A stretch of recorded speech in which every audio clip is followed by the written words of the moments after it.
Ya. Bismillahirrahmanirrahim. Assalamualaikum warahmatullahi wabarakatuh.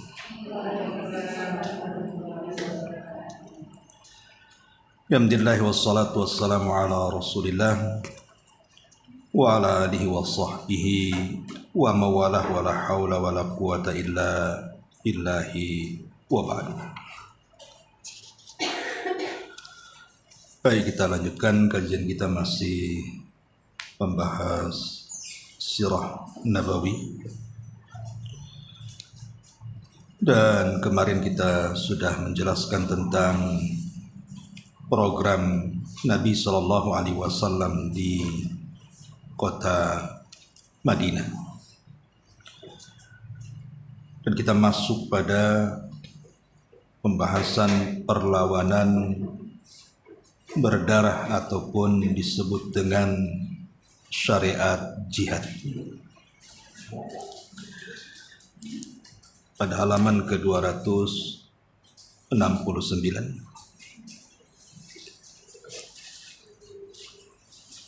Sebelum saya menjelaskan tentang perlawanan berdarah ataupun disyariatkannya jihad, kita jelaskan seputar jihad dulu. Kita tahu bahwa disyariatkan jihad maksudnya dengan pedang itu terjadi di periode Madinah. Karena di periode Mekah itu Allah Subhanahu wa ta'ala tidak memerintahkan Nabi dan kaum muslimin untuk berjihad perang.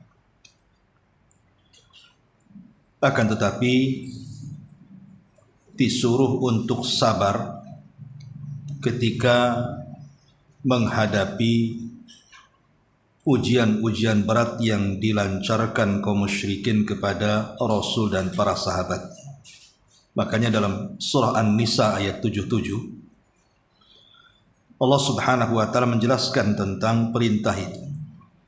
Kaffu aydiyakum wa aqimus shalah.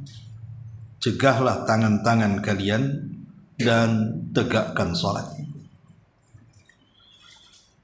Dari sini kita tahu bahwa perang dengan pedang itu bukan solusi utama ketika menghadapi orang-orang kafir.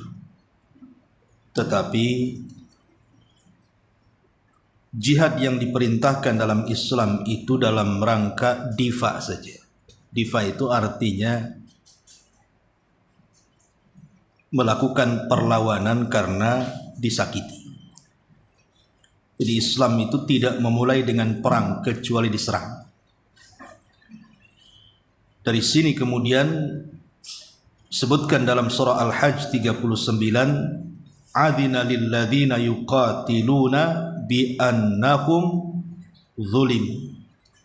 Telah diizinkan bagi orang-orang yang mereka berperang melawan orang-orang musyrik karena posisi mereka dizalimi.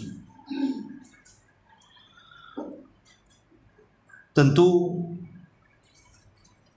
jihad sendiri bermacam-macam dalam Islam. Ada yang disebut dengan al-jihadu bil kalimati, jihad dengan ucapan. Dan inilah yang disebut dengan afdalul jihad, seutama-utama jihad. Kata Nabi SAW, afdalul jihad kalimatu haqqin inda sultani jair. Seafdal-afdalnya jihad adalah kalimat kebenaran yang disampaikan kepada para pemimpin yang zalim. Karena biasanya risikonya berat. Menasihati pemimpin yang zalim itu berat sekali. Bisa saja kemudian ditangkap, dipenjara, dibunuh dan begitu seterusnya. Seperti yang terjadi kepada Imam Ahmad. Di zaman Imam Ahmad itu kan terjadi mihnah yang sangat berat, ujian yang sangat berat kepada para ulama. Karena pemerintah di zaman itu berakidahkan Mu'tazilah. dan pemerintahnya memaksa seluruh manusia termasuk kalangan para ulama untuk berakidah Mu'tazilah dengan adanya fitnah yang disebut dengan khalqul Quran, mengatakan Al-Quran itu makhluk. Maka berdirilah Imam Ahmad dan para ulama yang lainnya meluruskan penyimpangan pemerintah dengan mengatakan bahwa Al-Quran adalah kalamullah, bukan makhluk. Dampaknya banyak ditangkap para ulama. Bahkan bukan hanya ditangkap dan dipenjara, banyak yang gugur dalam penjara, mati syahid. Seperti umpamanya Nu'aim ibn Hammad, ulama Yaman, kemudian Al-Buaiti, kawan daripada Imam Syafi'i, dan banyak para ulama yang meninggal karena menyerukan kalimat-kalimat kebenaran di hadapan pemimpin-pemimpin zalim, termasuk Imam Ahmad. Tapi Allah subhanahu wa ta'ala teguhkan Imam Ahmad sehingga Imam Ahmad terselamatkan dari kematian. Jadi saat dia dibawa kepada Khalifah Ma'mun, kemudian di tengah jalan Imam Ahmad meminta kepada Allah agar jangan dipertemukan. Akhirnya Allah subhanahu wa ta'ala kirim penyakit kepada Ma'mun. Sebelum berjumpa dengan Imam Ahmad dia meninggal, khalifahnya meninggal. Celakanya ketika Khalifah Ma'mun meninggal, kemudian kerajaannya jatuh kepada Khalifah Al-Mu'tasim, ditangkap lagi. Bahkan kemudian ada seorang qadhi namanya Ahmad bin Abi Du'ab memfatwakan, meminta kepada Khalifah Mu'tasim untuk membunuh Imam Ahmad. Tetapi sang khalifah melihat, karena murid-murid Imam Ahmad kan banyak di Baghdad, kalau sampai dibunuh pasti akan terjadi pemberontakan. Makanya hanya disiksa saja sampai beberapa tulang Imam Ahmad itu patah. Bahkan bertahun-tahun dia dalam penjara. Ketika Khalifah Mu'tasim menyerbu sebuah tempat namanya Amuriyah, karena ketika itu ada seorang wanita yang dilecehkan kehormatannya dalam penjara, berteriak-teriak, "Ya wa Mu'tasimat, wahai Mu'tasim, tolong aku." Adalah seorang muslim mendengar kalimat itu, kemudian berangkat ke Baghdad memberitahu khalifah bahwa ada wanita yang dilecehkan kehormatannya dalam penjara oleh kerajaan Amuriyah. Dan kerajaan Amuriyah mereka beragama Nasrani. Marahlah Khalifah Mu'tasim. Karena dia ingin mengumpulkan kekuatan, akhirnya dia keluarkan semua para ulama dari penjara, termasuk Imam Ahmad, supaya para pendukungnya mengikut pemerintah. Ketika dikeluarkan Imam Ahmad dari penjara, kemudian diserukan jihad untuk menyerang Amuriyah, berhasillah Khalifah Mu'tasim menghancurkan Amuriyah gara-gara teriakan seorang wanita. Dari sini Imam Ahmad memaafkan Khalifah Mu'tasim. Kenapa? Karena banyak khalifah sebelum Khalifah Mu'tasim yang menyerbu Amuriyah gagal. Tapi di tangan Mu'tasim inilah kemudian Amuriyah jatuh ke tangan kaum muslimin, dan ini kebanggaan bagi kaum muslimin.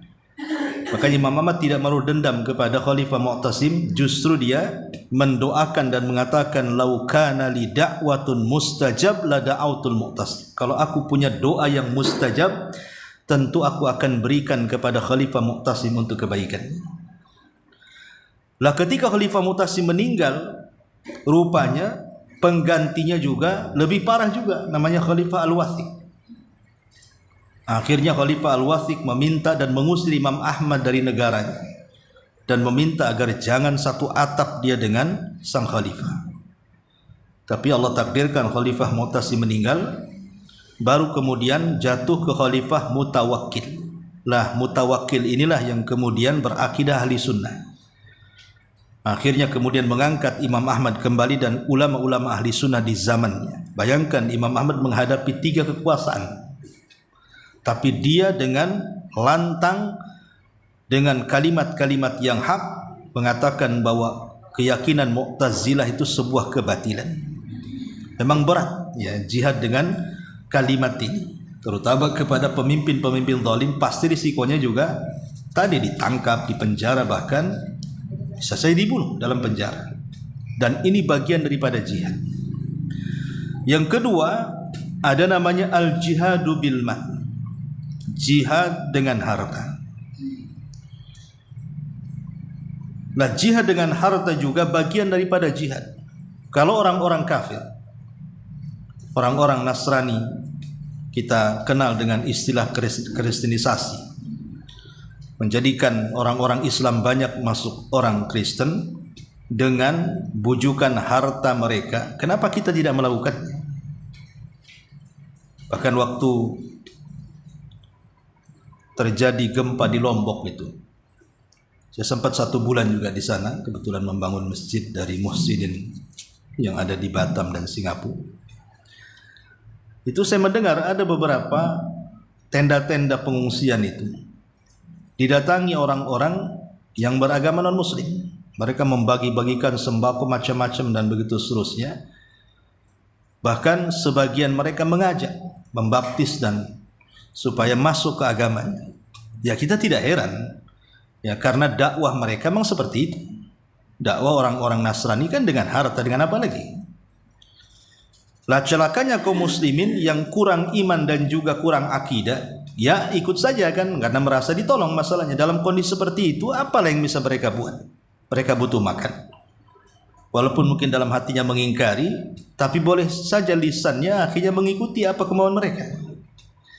Lah kalau mereka kemudian bisa melakukan jihad dengan harta sehingga banyak kaum muslimin yang masuk Nasrani, kenapa kita tidak? Kita itu bagian daripada jihad. Makanya kan saya pernah cerita kepada ibu, saya punya kawan dulu waktu mengajari Singapura itu, seorang ustadz atau kiai dari Thailand, dari Patani. Rupanya dia ketua punya yayasan dan sudah banyak, bukan ratusan, ribuan orang-orang yang masuk Islam di tangan dia. Jadi dia masuk ke pedalaman, mengajak berdakwah orang-orang pedalaman, dan Masya Allah dia banyak masuk Islam. Lah ketika itu saya bertanya sama dia, apa sih kuncinya? Karena saya tahu kawan saya ini ya pendidikannya ya biasa-biasa saja, artinya tidak sampai ke luar negeri belajar bertahun-tahun, tidak. Ya cuman semangat dakwahnya luar biasa. Jadi saya tanya, kok bisa orang-orang itu masuk Islam di tangan antum ini? Kata Ustadz, dia mengatakan, iyalah, saya membagi-bagikan kartu nama. Kok bisa kartu nama menjadikan orang dapat hidayah? Ya, kartu nama itu ada tulisan barang siapa yang mengucapkan asyhadu an la ilaha illallah wa asyhadu anna muhammadar rasulullah, maka engkau akan beruntung dunia akhirat. Bagi-bagi kartu nama. Jadi saya tanya, mana bisa kartu nama dibagi-bagi orang tiba-tiba masuk Islam? Ya enggak lah Ustaz, saya selipkan di sembako. Jadi dia kasih minyak, kasih beras, kasih macam-macam, supermi, sarimi atau apa namanya. Akhirnya mereka lembut. Bukan kartu nama lah kan gitu. Berarti gara-gara beras itu. Tapi kan intinya bahwa tidak mengapa jihad dengan seperti ini. Awalnya mungkin memandang harta. Makanya kata Imam Syafi'i rahimahullah ta'ala ketika dia belajar masih kecil, talabtul ilma li ajli dunya. Aku dulu mencari ilmu itu karena dunia. Karena disebutkan dalam biografi Imam Syafi'i, waktu Imam Syafi'i remaja itu, dia mencari markas-markas atau pondok pesantren bahasa kitanya, itu yang gratis, hanya untuk numpang makan. Itu Imam Syafi'i itu waktu kecilnya. Tapi setelah dia besar, belajar, akhirnya jadi pintar, jadi ulama besar. Apa kata beliau? Wa ya'bal ilmu illa an yakuna lillah. Rupanya ilmu itu tidak bisa dicari kecuali harus karena Allah. Awalnya karena dunia, lama-lama karena Allah. Ya, gitu maksudnya. Terkadang ibu umpamanya nyari jemaah, diajak ngaji. Ya. Mungkin boleh jadi ditawari, sudahlah, kerjamu daripada kamu di lampu merah atau minta-minta, berapa sih penghasilanmu sehari? Oh, sekian. Udah saya kasih, kamu ikut ngaji. Mungkin pada awalnya karena tertarik kan, daripada saya nongkrong di situ dapat nggak seberapa, ini sudah jelas-jelas suruh duduk saja apalagi ber-AC, apa salahnya? Mungkin pada awalnya seperti itu. Tapi yang namanya ilmu itu Dia tidak mungkin dicari kecuali karena Allah. Ketika kemudian sudah hidayah masuk, itu lama-lama akan berobat. Boleh jadi dia kecanduan ngaji lama-lama. Lah itu terkadang seperti itu. Lah yang kedua ini namanya jihad dengan harta. Yang ketiga al-jihadu bin nafsi. Nah, ini yang berat. Jihad dengan jiwa. Jihad dengan jiwa ya tidak semua bisa. Makanya bahasa Quran itu kutiba alaikumul qital wa huwa kurhul lakum. Diwajibkan kepada kalian berperang dan itu merupakan kebencian bagi kalian karena tidak semua orang sanggup perang kalau tidak ada keberanian. Orang kalau tidak pernah mendengar ledakan-ledakan tiba-tiba masuk ke dunia pertempuran, boleh saja mungkin gas meledak disangka bom, dah ketakutan. Padahal gas saja kan gitu. Saya teringat cerita kawan waktu meletus perang Ambon dulu. Ya. Jadi ada yang semangat luar biasa, semangat 45, udah teriak-teriak takbir lah waktu berangkat itu. Sampai di sana nangis pengen balik karena melihat kepala di mana-mana, tangan di mana-mana, darah di mana-mana, kecut dia. Karena tidak pernah melihat kondisi seperti itu kan. Kalau orang nggak punya keberanian, ngelengok darah aja lemas kadang-kadang. Jangan darah manusia, darah ayam aja lemas. Ya, gimana dia mau jihad? Makanya berat jihad dengan jiwa ini. Harus memang terlatih. Tidak semua orang bisa berjihad. Kecuali orang-orang yang Allah Subhanahu wa taala pilih. Tapi minimalnya kita punya niat untuk berjihad. Ada niat, walaupun mungkin tidak punya keberanian, tapi harus punya niat bahwa kita ini ingin berjihad. Nah, itu juga macam-macam jihad. Ya. Nah ini tentu ada maksudnya. Kenapa syariat Islam mensyariatkan jihad kepada Rasul dan para sahabat dan juga umumnya bagi kaum muslimin? Pertama, maksud tujuannya ta'bidun nas lillahi wahda. Mengajak manusia untuk beribadah kepada Allah saja. Jadi mengeluarkan peribadatan manusia kepada hamba, dikeluarkan peribadatan mereka hanya kepada Allah Azza wa Jalla. Makanya lihat ketika di zaman Rasul banyak daerah-daerah yang kemudian terjadi futuhat, dibuka oleh kaum muslimin yang tadinya mereka kufur, setelah dikuasai kaum muslimin akhirnya menjadi daerah-daerah Islam. Ya. Ini yang pertama. Yang kedua, tujuan jihad adalah raddu i'tida'il mu'taddina 'alal muslimin. Mencegah berlaku kesewenang-wenangan orang-orang yang melampaui batas. Kalau kita tidak berjihad, tentu orang itu akan semena-mena. Contoh umpamanya, ada orang yang mungkin tetangga main musik, mabuk, berzina dan begitu seterusnya. Kalau kita diamkan, maka dia akan seperti itu terus, bahkan akan mengajak kawan-kawannya. Maka dengan berjihad, entah dengan menasihati, entah dengan lapor RT RW yang punya kuasa kan itu, minimalnya kan berhenti maksiatnya. Makanya ini juga tujuan daripada jihad, menghentikan orang-orang yang melampaui batas. Kemudian yang ketiga, izalatul fitnati 'anin nas. Menghilangkan fitnah di tengah-tengah manusia. Menghilangkan fitnah di tengah-tengah manusia. Karena terkadang orang-orang kafir ini mereka berusaha untuk yasudduna an sabilillah. Berusaha untuk menghalang-halangi manusia dari jalan Allah Subhanahu wa taala. Kalau kita tidak hentikan, maka banyak orang yang tersesatkan dengan mereka. Seperti yang saya contohkan tadi. Kalau orang-orang non-muslim kemudian menghasut orang Islam untuk masuk ke agama mereka dan kita diam saja, tidak berjihad dengan harta kita sebagaimana mereka berjihad dengan harta kita, maka lambat laun kaum muslimin akan berpindah agama. Minimalnya kalaupun tidak berpindah agama, jauh dari agamanya. Maka juga dengan adanya jihad itu hilang fitnah di tengah-tengah manusia. Termasuk yang keempat, himayatud daulatil islamiyyati min syarril kufar. Mencegah negara Islam supaya jangan dicaplok oleh orang-orang kafir. Makanya kemudian ada istilah dalam Islam itu ribat. Ribat itu menjaga perbatasan. Ya, menjaga perbatasan itu mulia. Makanya dua mata yang akan selamat dari api neraka, salah satunya adalah matanya orang-orang yang sedang ribat. Mereka tidak tidur karena mempertahankan negaranya. Nah, ini juga diantara tujuan jihad. Kemudian yang kelima, irhabul kufar wa idlalihim wa irhabul kufari wa idlaluhum wa ikhza'uhum. Untuk merendahkan mereka, merendahkan orang-orang di luar daripada Islam, supaya kita kaum muslimin tidak direndahkan. Justru mereka lebih rendah dibandingkan kita, karena Islam itu kan ya'lu wa la yu'la. Islam itu tinggi dan tidak ada yang lebih tinggi dibandingkan Islam. Kalau kita diam saja dijajah secara ekonomi, secara politik dan begitu seterusnya. Maka lihat negara-negara yang terjajah oleh orang-orang kafir.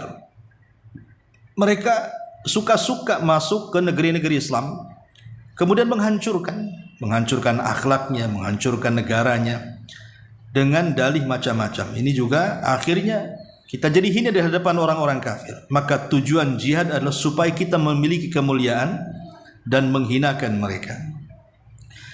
Kemudian juga yang nomor 5, kashful munafikin, membongkar orang-orang munafik. Kita tahu bahwa di kota Madinah, ketika Nabi di kota Mekah kan tidak ada munafik ya. Di kota Mekah itu cuma ada 2, Muslim sama kafir saja. Belum ada munafik di kota Mekah itu. Baru setelah periode Madinah muncul orang-orang munafik. Kenapa muncul orang-orang munafik? Karena Islam kuat. Sebab kalau Islam lemah, ngapain orang-orang munafik jadi munafik? Jadi kafir aja lah, kan dia kuat. Ketika kemudian Islam menguat, maka orang-orang kafir ketakutan. Karena ketakutan itulah berpura-pura jadi munafik. Ya. Seperti yang terjadi kepada tokoh munafik Madinah, si Abdullah ibn Ubay ibn Salul. Abdullah ibn Ubay ibn Salul ini kan, sebelum Rasul hijrah dari Mekah ke Madinah, dia itu digadang-gadangkan untuk menjadi pemimpin 2 kabilah besar yang mendominasi Madinah, Khazraj dan Aus. Yang belakangan 2 kabilah ini menjadi Ansar. Tapi sebelum Rasul hijrah dan 2 kabilah ini masih musyrik, Abdullah ibn Ubay ibn Salul tokoh sentral yang selalu mendamaikan setiap pertikaian 2 kabilah, sehingga digadang-gadangkan untuk menjadi pemimpin. Tapi masalahnya setelah Rasul hijrah, rupanya 2 kabilah ini masuk Islam. Setelah kemudian masuk Islam, Islam makin kuat di kota Madinah. Ketika terjadi perang Badar, menang pula kaum muslim. Maka terancamlah Abdullah ibn Ubay ibn Salul ini. Ini kalau saya diberikan pilihan masuk Islam atau kafir, ini dua-duanya nggak enak. Orang kafir nanti bisa saja kemudian dia pun akan dibantai. Masuk Islam, saya tidak sudi dengan Islam. Lah disinilah kemudian berpura-pura masuk Islam. Jadilah dia tokoh munafik sentralnya Madinah, Abdullah ibn Ubay ibn Salul. Dari sini tersingkaplah siapa mukmin, siapa munafik. Itu karena jihad awalnya. Ya. Ini juga yang ke-5. Yang ke-6, tamhisul mu'minina min dzunubihim, supaya membersihkan dosa-dosa kaum muslimin. Membersihkan dosa-dosa kaum muslimin. Karena bagaimanapun kita tahu bahwa satu tetes darah mujahidin yang menetes dari badannya itu menggugurkan dosa-dosanya. Bahkan terhindar dari fitnah kubur, bahkan lebih daripada itu masuk surga tanpa hisab dan azab. Itu diantara keutamaan para mujahidin. Termasuk juga yang nomor 7, husul alal ghanaim. Boleh jadi ini sebuah bisnis besar dalam Islam. Karena kalau menang dalam perang, berarti akan menguasai tanah, akan mendapatkan harta banyak, dan ini bisa menyumbangkan kekuatan kaum muslim. Makanya di antara kekuatan kaum muslimin itu adalah mendapatkan ghanimah, harta rampasan perang. Di zaman dulu memang ghanimah itu tidak dihalalkan untuk dimanfaatkan. Dari zaman dulu ya sampai zaman Bani Israel itu tidak boleh ghanimah itu dimanfaatkan. Jadi kalau perang menang, harta rampasan perangnya harus diletakkan, dibakar, dan begitu seterusnya. Ya, nggak boleh dimanfaatkan. Tapi setelah kemudian syariat jihad berlaku dalam Islam, akhirnya kemudian Nabi SAW mengatakan, wa uhillat liyal ghanaim, telah dihalalkan harta rampasan perang kepadaku dan juga umatku. Maka ghanimah itu adalah kekhususan yang dimiliki Rasul dan umat Islam, yang tidak dimiliki oleh umat-umat sebelum kita. Jadi dengan adanya perang mendapatkan harta, mendapatkan tanah, dan begitu seterusnya. Ya. Kemudian juga yang ke-8, ittikhadus syuhada. Dengan adanya jihad, ada kesempatan orang itu bisa mencapai syahid. Kalau tidak ada perang, kapan syahidnya? Maka dengan adanya perang itulah kemudian banyak orang-orang yang memilih untuk mati syahid. Tapi sekali lagi memang berat. Makanya kenapa Allah Subhanahu wa taala sediakan 100 tingkatan khusus di sorga bagi para mujahidin. Jadi derajat tingkatan di sorga itu menurut Ibnu Taimiyah itu sebanyak ayat dalam Quran. Sebanyak ayat dalam Al-Quran. 6.000 lebih ya ayat dalam Quran. Jadi satu tingkatan ke tingkatan berikutnya itu kan jaraknya antara langit dan bumi. Bayangkan sebanyak ayat dalam Quran itu tingkatan di sorga, sementara satu tingkatan ke tingkatan berikutnya itu sejarak langit dan bumi. Berarti sorga itu luas sekali dan besar sekali dan tinggi sekali gitu. Kemudian Allah Subhanahu wa taala mengkhususkan 100 tingkatan khusus bagi para mujahidin. Lah ketika Allah mengkhususkan 100 tingkatan bagi para mujahidin, menunjukkan bahwa orang-orang yang mati syahid memang dimuliakan oleh Allah Subhanahu wa taala. Makanya dengan adanya jihad, banyak orang yang berkesempatan untuk mati syahid. Kemudian juga yang nomor 9, hifdzu al-alam minal fasad. Dengan adanya jihad menjaga alam semesta ini dari kerusakan. Sebab kalau seandainya dibiarkan orang-orang yang melampaui batas dari orang-orang kafir, munafik, dan yang semacamnya itu berlaku sewenang-wenang, tentu mereka akan menghancurkan segalanya. Masjid dihancurkan, tempat-tempat ibadah dihancurkan.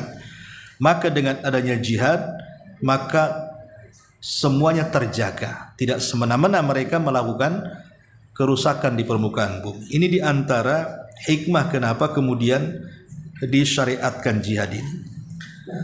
Nah, di sini bab yang kita akan bahas adalah perlawanan berdarah. Kenapa sampai terjadi perlawanan berdarah? Jadi kisahnya begini.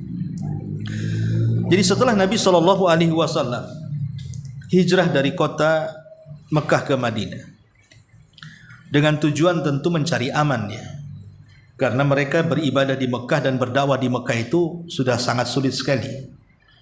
Apalagi kemudian setelah meninggalnya Khadijah, meninggalnya Abu Talib, dan lemahnya kaum muslimin, maka semakin sulit Rasulullah SAW untuk beribadah, bahkan para sahabat, dan menyebarkan Islam. Makanya Allah syariatkan hijrah.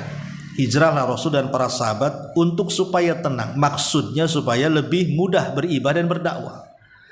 Tetapi orang-orang musyrik ini terus mengkacau. Bahkan kemudian menekan orang-orang musyrik yang ada di kota Yathrib, di kota Madinah.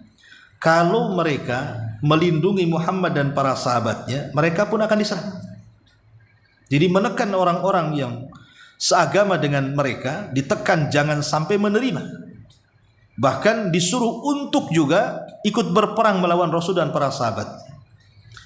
Akhirnya Nabi SAW berusaha berunding dengan kabilah-kabilah musyrik, dengan wejangan-wejangan nasihatnya. Akhirnya mereka pun tidak ikut terkompori bahasa kita dengan keinginan orang-orang musyrik Quraisy. Ya.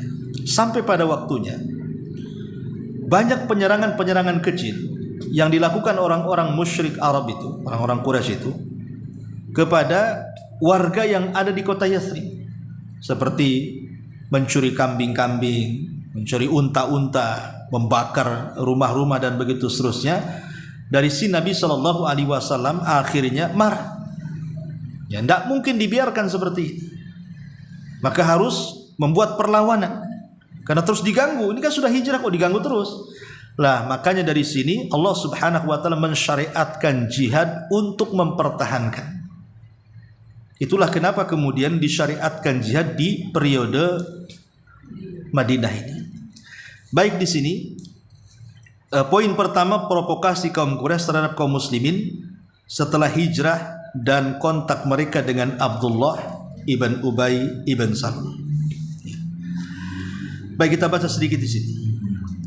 Sebagaimana telah kita singgung, kata pengarang di sini sebelumnya, mengenai beragam siksaan dan deraan yang dilakukan orang-orang kafir Quraisy terhadap kaum muslimin di Mekah, dan apa yang telah mereka lakukan pada kaum muslimin saat akan berhijrah. Hal yang membuat sudah semestinya harta mereka dirampas dan mereka diperangi. Sekalipun demikian mereka masih tetap belum sadar dari kelaliman tersebut dan menghentikan permusuhan. Bahkan kejengkelan mereka malah semakin menjadi-jadi manakala kaum muslimin lolos dari mereka. Ditambah lagi mereka telah mendapatkan perlindungan dan tempat tinggal di Madinah. Oleh karena itu mereka mengirim surat kepada Abdullah ibn Ubay ibn Salul yang ketika itu masih dalam kesyirikannya. Hal ini mengingat status sebagai kepala kaum Ansar sebelum terjadinya hijrah, sebagaimana telah dimaklumi bahwa orang-orang Ansar telah menjadi pengikutnya dan hampir saja mengangkatnya sebagai raja andai saja Rasul tidak berhijrah dan mereka beriman kepadanya. Mereka mengirim surat kepadanya dan kepada rekan yang masih dalam kesyirikan dengan mengutarakan untaian kata yang tegas kepada mereka.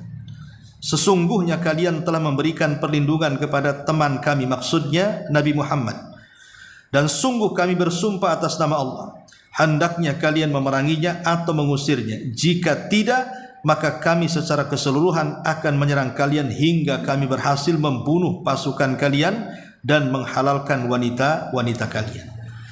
Ini bentuk tekanan. Tadi saya katakan bahwa jadi orang-orang musyrik itu belum rela. Padahal kan Rasul sudah keluar dari Mekah, sahabat pun sudah keluar, artinya kan sudah tidak ada lagi yang mengganggu menurut mereka. Tetapi kekhawatiran mereka Islam akan berkembang, yang kemudian nanti juga akan menyerang mereka, itulah yang menjadikan kemudian mereka terus mengganggu. Lah, salah satunya mereka mengancam Abdullah ibn Ubay ibn Salul. Karena begini ibu-ibu ya, jadi bagaimanapun ketergantungan kepada Ka'bah itu kan kuat bagi orang-orang Arab. Mereka juga akan umroh, pengen haji kan begitu. Sementara kalau mereka umroh ala mereka, maksudnya musyrik, atau haji ala mereka ala musyrik, tentu mereka akan masuk kota Mekah dan itu akan mengancam jiwa mereka. Ya. Makanya dari situ kemudian mereka menekan orang-orang musyrik yang ada di kota Madinah untuk tidak menampung, melindungi, apalagi sampai menyupport Nabi dan juga para sahabatnya. Dari situlah kemudian mereka mengancam. Jadi yang pertama yang dilakukan orang-orang musyrik adalah melakukan pengancaman. Pengancaman kepada Rasul dengan menggunakan tangan-tangan orang-orang musyrik yang ada di Yathrib. Ya. Lah, salah satunya adalah dengan menyurati Abdullah ibn Ubay ibn Salul yang saya ceritakan tadi. Ya, jadi Abdullah ibn Ubay ibn Salul ini kan tokohnya Khazraj. Tokohnya Khazraj. Khazraj ini kan kabilah besar, lebih besar dibandingkan Aus. Ya, Khazraj ini tokoh kabilah besar, dan ketika itu kan masih musyrik mereka, baik Aus atau Khazraj masih musyrik, dan mereka semua dari Yaman. Kalau boleh saya gambarkan, jadi Madinah ini ataupun Yathrib itu kan tempat orang-orang hijrah dari mana-mana. Pertama yang hijrah ke kota Yathrib itu orang-orang Yahudi. Ketika orang-orang Yahudi kalah perang melawan Persia, ketika Romawi perang melawan Persia kan kalah, pernah mengalami kekalahan. Ya, karena Persia memang sangat kuat sekali. Apalagi daerahnya lebih luas dibandingkan Romawi. Ya. Lah, orang-orang Nasrani akhirnya mereka pun lari. Lah salah satu tujuan lari mereka adalah ke tanah Yathrib. Bukan tidak ada alasan karena menurut para pendeta mereka bahwa di tanah inilah akan lahir seorang nabi akhir zaman. Menurut keyakinan mereka lahir dari tubuh mereka. Makanya sebagian besar orang-orang Yahudi yang kalah perang itu, mereka meminta suaka tinggal di Yathrib, sehingga Yathrib kala itu menjadi mayoritas Yahudi. Di sana ada Bani Quraidah, di sana ada Bani Kunaiko, di sana ada Bani Nadir, dan kabilah-kabilah kecil yang lainnya, sekitar 10 kabilah, baik yang ada di Khaybar atau yang di sekitar Yathrib, itu semua menetap di sana. Jadi memang di zaman itu mayoritas Yahudi ada di kota Yathrib atau di kota Madinah, sehingga orang-orang Yahudi menguasai ekonomi Madinah. Makanya dikenal dalam sejarah itu ada pasar namanya pasar Bani Kunaiko. Itu yang menguasai ekonomi kota Madinah. Di pasar itulah terjadi transaksi jual beli itu. Dikuasai Yahudi ya, karena kecerdasan orang-orang Yahudi. Ya, sampai hari ini memang yang mengendalikan ekonomi juga Yahudi kan itu. Lah kemudian setelah Yahudi menetap di Yathrib, kelompok yang kedua Khazraj dan Aus. Kenapa Khazraj dan Aus ada di kota Madinah? Ketika negeri Yaman itu terkena musibah besar, di mana bendungan Ma'rib, ya, bendungan Ma'rib itu pecah. Pecahnya bendungan Ma'rib ini itu menjadi musibah besar bagi orang-orang yang ada di sekitarnya, sehingga banyak ribuan yang melayang karena terkena banjir akibat dari bendungan itu pecah itu, dan itu azab Allah yang Allah timpakan kepada mereka, sehingga orang-orang yang selamat dari banjir bandang karena pecahnya bendungan itu lah salah satunya dua kabilah ini, Khazraj dan Aus. Tentu mereka harus mencari tempat baru. Mereka melirik Madinah, kenapa? Karena di situ tanah subur. Sementara memang kebiasaan orang Yaman itu kan bercocok tanam di zaman itu. Madinah kan subur, lain dengan Mekah.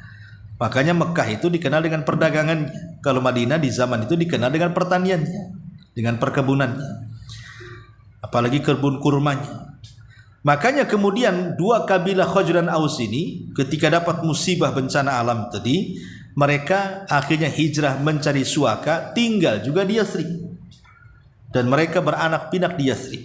Makanya Yathrib itu di situ banyak Yahudi, banyak orang-orang musyrik yang datang dari Yaman. Ya. Lah setelah kemudian ratusan tahun mereka berada di situ, mereka kan selalu berkonflik itu. Dua kabilah saja berkonflik. Khazraj dan Aus sudah pernah akur. Ya. Ditambah-tambah dengan adanya orang Yahudi, dan orang Yahudi taulah tukang pemecah belah. Ya, memang sengaja dibuat konflik. Nah, di internal Yahudi sendiri konflik mereka, akhirnya ada yang pro ke Khazraj, ada yang pro ke Aus. Intinya rusuhlah kota Yathrib di kala itu. Lah di zaman Nabi SAW diutus oleh Allah Subhanahu wa taala menjadi nabi. Rasul pun tidak bisa berdakwah di kota Mekah. Akhirnya hijrah ke mana? Ke Yathrib juga.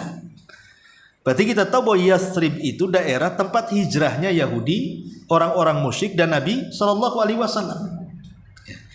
Lah ketika Nabi SAW hijrah dari Mekah ke Madinah, tadi saya sudah katakan bahwa di kota Madinah khususnya orang-orang musyrik itu sudah punya tokoh. Lah tokoh besar mereka salah satunya dari Khazraj adalah Abdullah ibn Ubay ibn Salul. Karena melihat selalu ada konflik di antara dua kabilah, maka Ubay ibn Salul selalu mendamaikan dua kabilah dan selalu berhasil. Karena keberhasilannya selalu mendamaikan setiap konflik internal di antara dua kabilah inilah, makanya Khazraj dan Aus sepakat untuk mengangkat Abdullah ibn Ubay ibn Salul menjadi tokoh mereka. Lah di zaman Nabi SAW hijrah dari Mekah ke Madinah karena tekanan orang-orang musyrik, disitulah kemudian Nabi SAW berhasil mengislamkan dua kabilah ini. Cemburulah Abdullah ibn Ubay ibn Salul. Kenapa? Yang tadinya diganda-gadangkan untuk menjadi raja, tiba-tiba diambil alih oleh Nabi. Ya. Kenapa? Karena Islam itu kan agama yang tidak membeda-bedakan siapapun. Mau Anda pejabat, mau Anda rakyat, mau Anda orang kaya, mau Anda orang miskin, dalam Islam itu kan sama. Ya. Yang jelas dalam Islam itu hanya orang bertakwalah yang paling mulia. Adapun urusan dunia itu tidak ada bedanya. Artinya kalau Abdullah ibn Ubay bin Salul masuk Islam, berarti kan sama akhirnya kedudukannya. Yang tadi ditokohkan jadi sama akhirnya. Yang tadinya dirajakan akhirnya sama saja kedudukannya. Karena Islam itu agama persamaan. Yang menjadikan mulia hanya takwa saja. Itulah yang tidak mau Abdullah ibn Ubay itu memeluk Islam. Secara otomatis dia harus mengikuti Nabi, tidak jadi pemimpin lagi. Terjadilah kecemburuan di sini. Sampai pada waktunya ketika kaum muslimin kemudian melakukan pertempuran yang disebut dengan Badar Kubra dan dimenangkan kaum muslimin, di sini serba salah kondisi si Ubay bin Salul ini. Bagaimana kalau dia tetap kafir, nyawanya terancam, keluarganya terancam, bisnisnya terancam. Tapi kalau dia masuk Islam berarti dia jadi rakyat biasa, dia gak dimuliakan lagi. Lah dari situlah akhirnya dia berpura-pura masuk Islam, jadilah munafik pertama dan mengajak orang-orang untuk menjadi orang-orang munafik. Nah, jadi Abdullah ibn Salul ini justru awalnya menjadi kaki tangan orang-orang musyrik, tapi setelah kemudian Islam kuat di Madinah, dia serba salah. Ya terpaksalah dia masuk Islam akhirnya, pura-pura masuk Islam. Makanya kemudian Allah subhanahu wa ta'ala turunkan ayat untuk Abdullah ibn Ubay ibn Salul ini, innal munafikina fi darkil asfali minan nar. Orang-orang munafik itu mereka berada di intip neraka yang paling dasar. Kenapa? Karena hakikatnya orang munafik itu kafir. Nggak ada bedanya, munafik dengan kafir itu sama saja. Cuman bedanya kafir di luar, munafik di dalam, itu saja. Ya, tapi yang dimaksud di sini munafik keyakinan ya, bukan munafik amal. Karena nifak itu ada dua, ada nifak amali, ada nifak i'tiqadi. Nifak amal tidak mengeluarkan dari Islam. Seperti Rasul mengatakan kalau bicara dusta, kan banyak orang Islam yang suka berdusta. Apakah dia jadi munafik? Ya munafik tetapi amali. Ya, orang yang diberikan amanah dia khianat, itu juga ciri-ciri munafik. Tapi tidak mengeluarkan dari Islam maksudnya. Yang mengeluarkan munafik dari Islam itu adalah munafik keyakinan. Makanya munafik disebut munafik diambil dari kata nafak. Nafak itu artinya gorong-gorong bahasa kitanya. Yang kalau kita aliri air dari lubang sini keluar dari lubang sana. Ya. Dengan bahasa lain, munafik itu masuk Islam dari lisannya, keluar dari Islam lewat hatinya. Jadi Islam itu hanya dilihat dari zahirnya saja, hatinya nggak ada Islam sama sekali. Makanya definisi munafik itu artinya izharul Islam wa israrul kufri, menampakkan keislaman dan menyembunyikan kekafiran. Seperti yang kita kenal hari ini dengan orang-orang orientalis. Ya, pura-pura masuk Islam, mempelajari Quran, mempelajari sunnah, tapi untuk menghancurkan Islam. Dengan mempertentangkan Quran, dengan mempertentangkan sunnah, membuat syubhat di mana-mana. Supaya orang hanya labelnya Islam, tapi sebenarnya dia tidak Islam. Ya.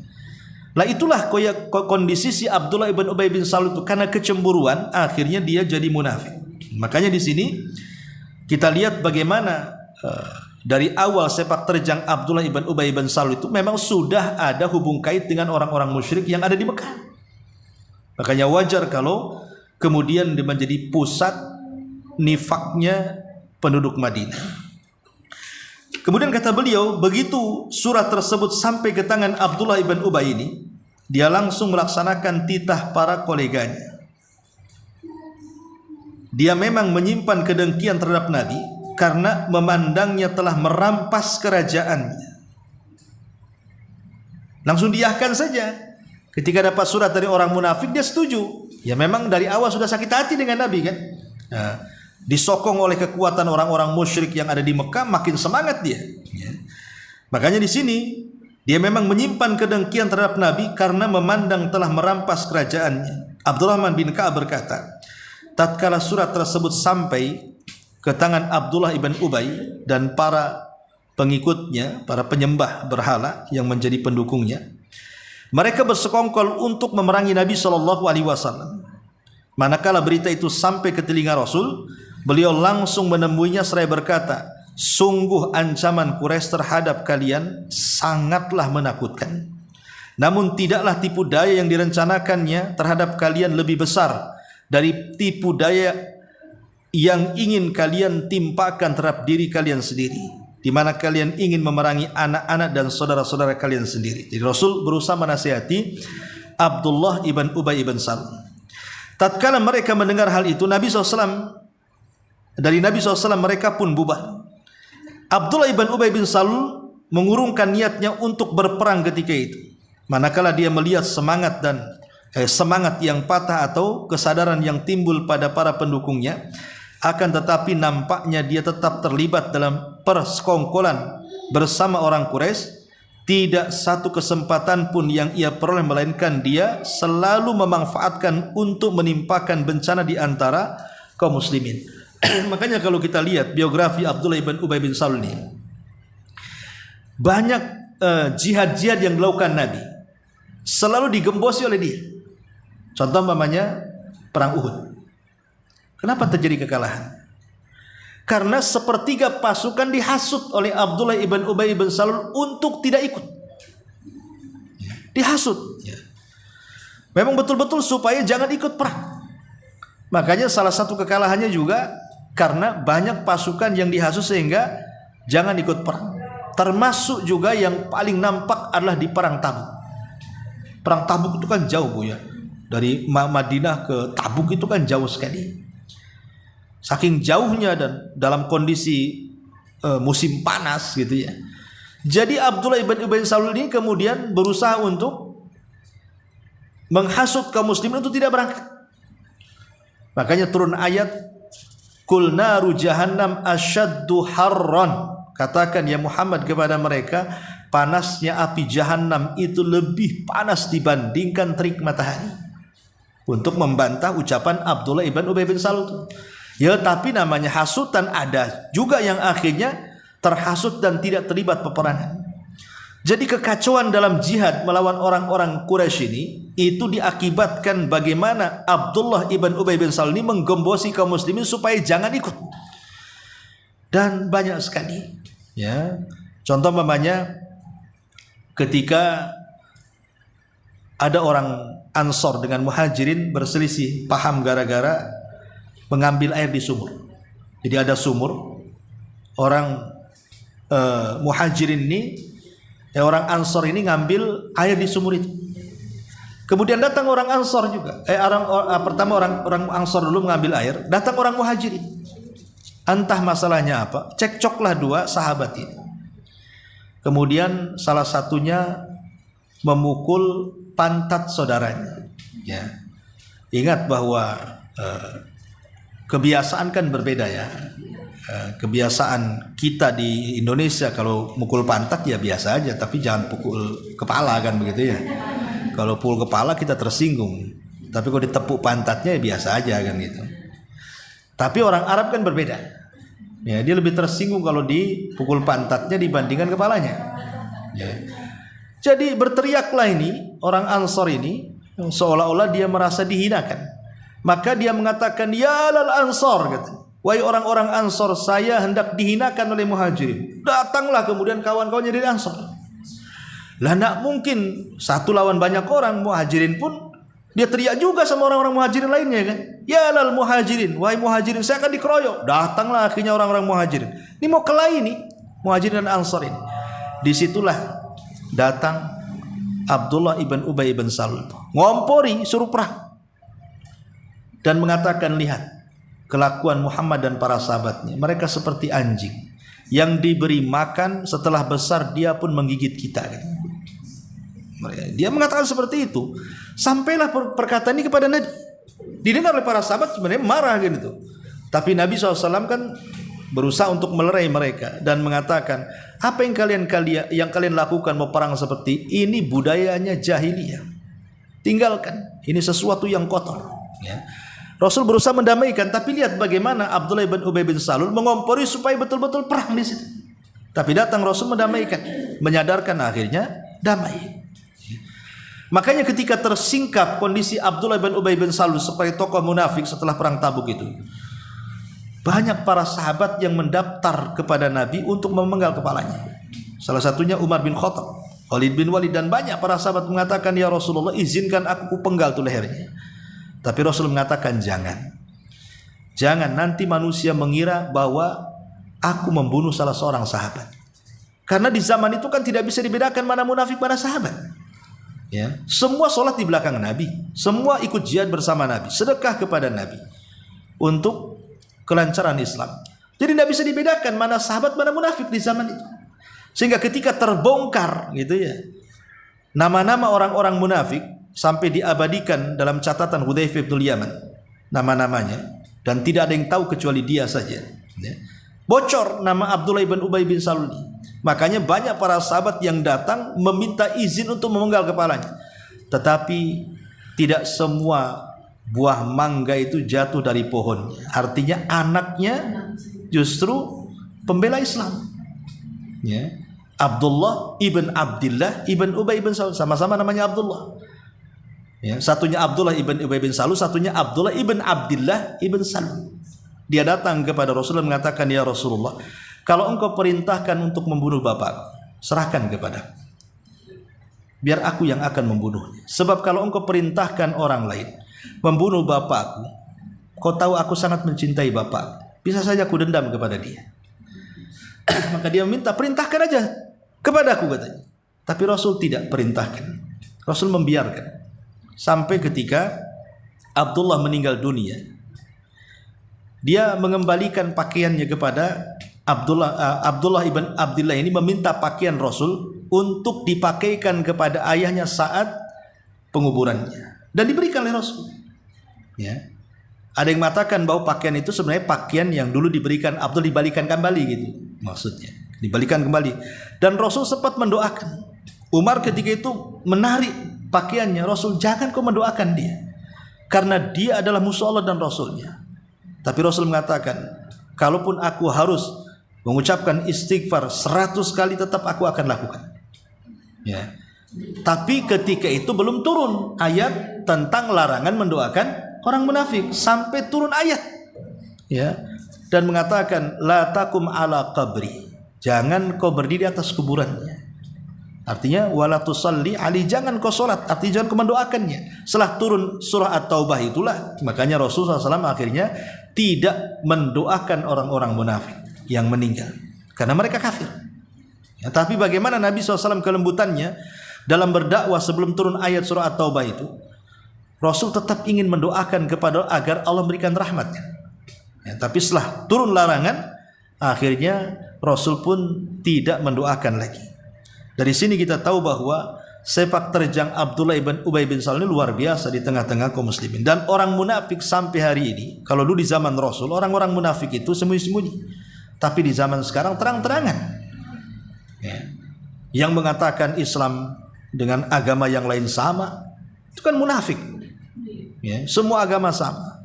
Orang Islam itu hurriyah, bebas, memilih keyakinannya apa saja, jangan dicegat. Ya. Ataupun mengatakan hukum di luar daripada Quran Sunnah jauh lebih baik, dan itu munafik itu. Karena hakikatnya perkataan itu kan menjadikan orang keluar dari Islam. Terang-terangan. Dengan apa? Mengarang buku, dengan menyebarkannya, berdakwah di mimbar-mimbar, dan begitu seterusnya. Itulah anehnya. Kalau orang-orang ini hidup di zaman Rasul sudah habis kan gitu ya. Hidup di zaman sekarang ya suka-suka mereka lah. Karena memang lemahnya Islam untuk memerangi mereka. Intinya di sini bagaimana Nabi SAW menghadapi tekanan luar biasa dengan ancaman dari luar dan dari dalam. Dari luar orang-orang musyrik dan dari dalam orang-orang munafik. Ini di antara provokasi kaum Quraisy terhadap kaum muslimin setelah hijrah dan kontak mereka dengan Abdullah ibn Ubay bin Salul. Wallahu alam. Saya kira sampai di sini saja. Tapi sebelum saya tutup, kalau ada yang bertanya silakan.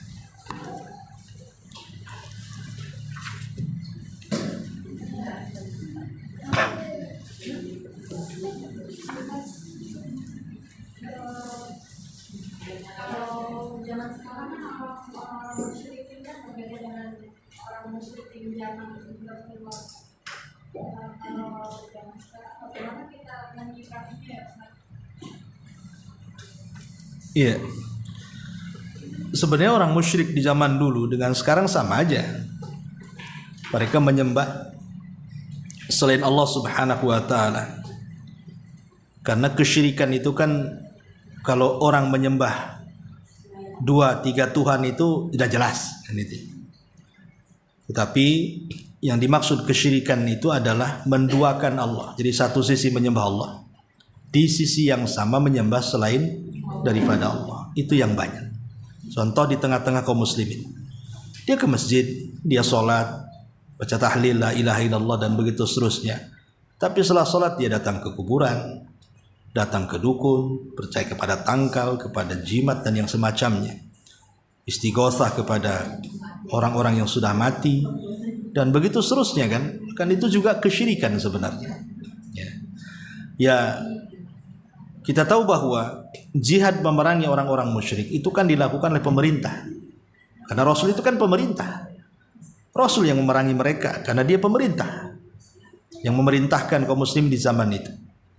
Ya, sementara kan kita di negeri kita ini kan pemerintah kita tahulah kan kondisinya. Bahkan pejabat-pejabat atas saja tidak tahu agama, tidak tahu akidah, tidak tahu apa kan itu. Bahkan boleh jadi mungkin oknum-oknum tertentu itu punya penasihat spiritual, istilahnya dukun-dukun kan itu ya, untuk menjaga mereka supaya jangan turunlah itu dan lain sebagainya. Sehingga kewajiban jihad melawan orang-orang musyrik ya tidak berjalan kan itu, karena itu kan tugas pemerintah. Tapi bukan berarti kemudian memberantas kesyirikan itu kewajiban mereka saja, tidak ya. Kewajiban kita juga memberantas kesyirikan dengan cara ya mendakwakan tauhid. Apa yang bisa kita lakukan kecuali itu saja? Ya, kita peringatkan manusia bahwa ini kesyirikan, ini tauhid. Pentingnya membimbing tauhid dari awal, dari keluarga dulu lah. Minimalnya anak kita dari sekarang sudah dikenalkan ini syirik, ini tauhid, ini bid'ah, ini sunnah, ini maksiat, ini ketaatan dan begitu seterusnya, supaya dari tingkat keluarga meluas ke tingkat masyarakat. Ya, supaya kesyirikan itu kalaupun tidak bisa diberantas 100%, minimalnya ditekan. Karena tidaklah kesyirikan ada di sebuah negeri kecuali akan menghancurkannya. Tidak ada dosa yang lebih parah dibandingkan kesyirikan.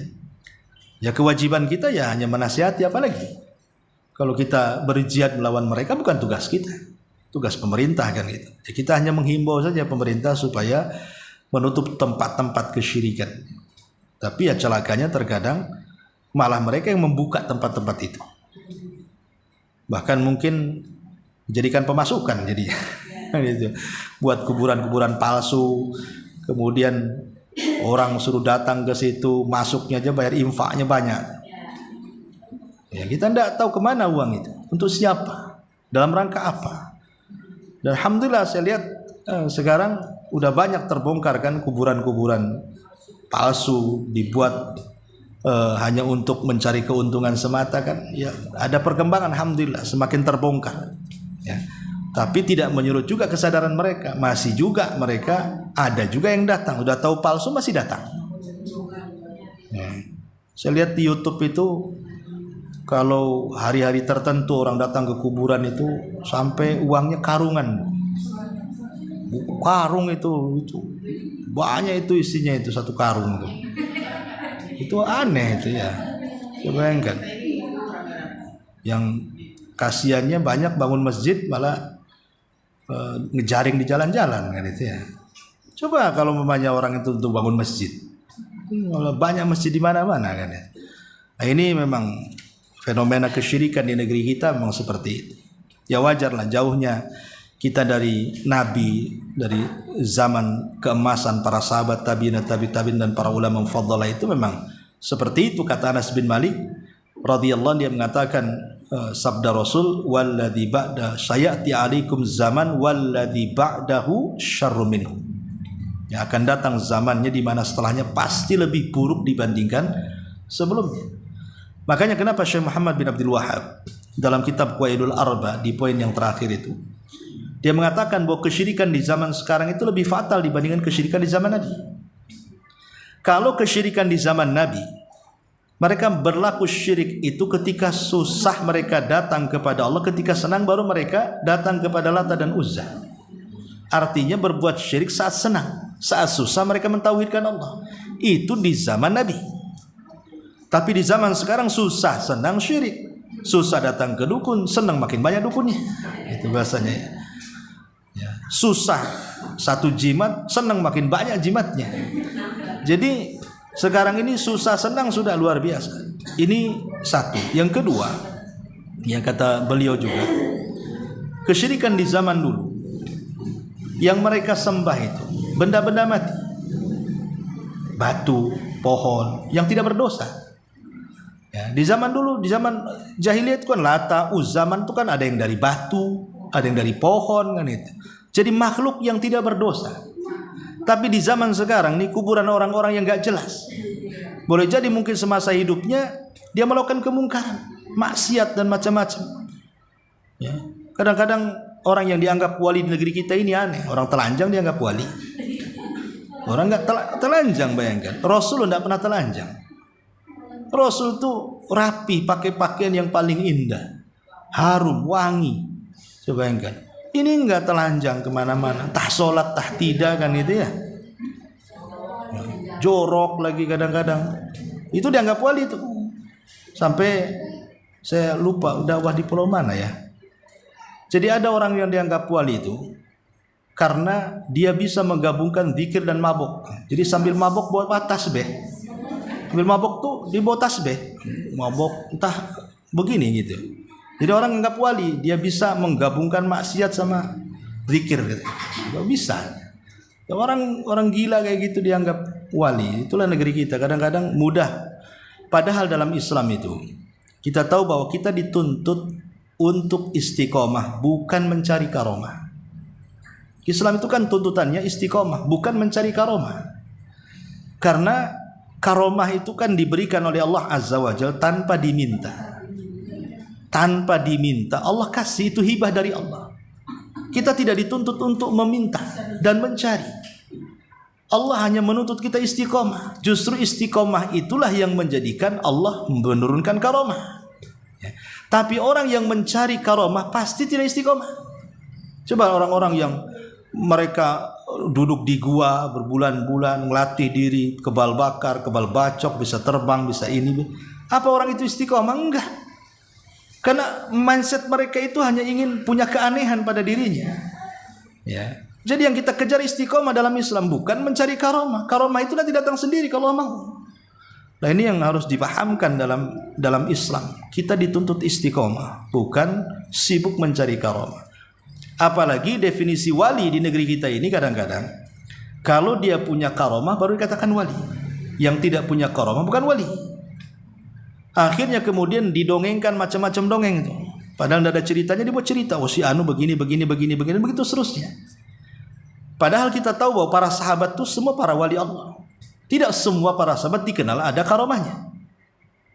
Ada beberapa para sahabat yang dikenal karomahnya. Tapi tidak banyak para sahabat tidak dikenal karomahnya. Ya. Atau umpamanya di zaman tabi'in.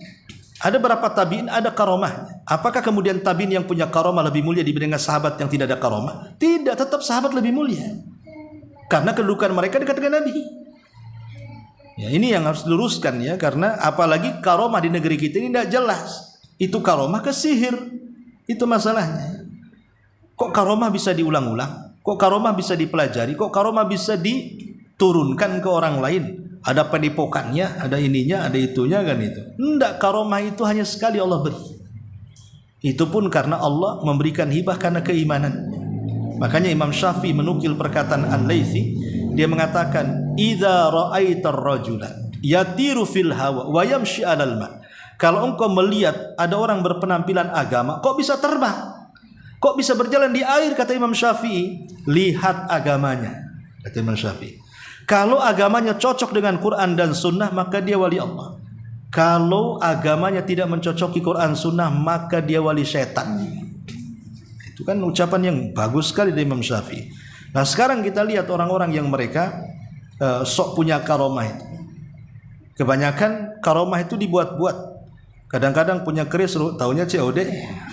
Kan itu ya. Keris petir, katanya ada cahayanya, rupanya ada baterainya. Ada yang seperti itu kan. Jadi kadang-kadang menipu saja. Menipu-nipu itu. Ya. Wallahu a'lam. Iya, saya kira cukup. Subhanallah bihamdika asyhadu an la ilaha illa anta astaghfiruka wa atubu ilaik. Allahu ta'ala. Assalamualaikum warahmatullahi wabarakatuh.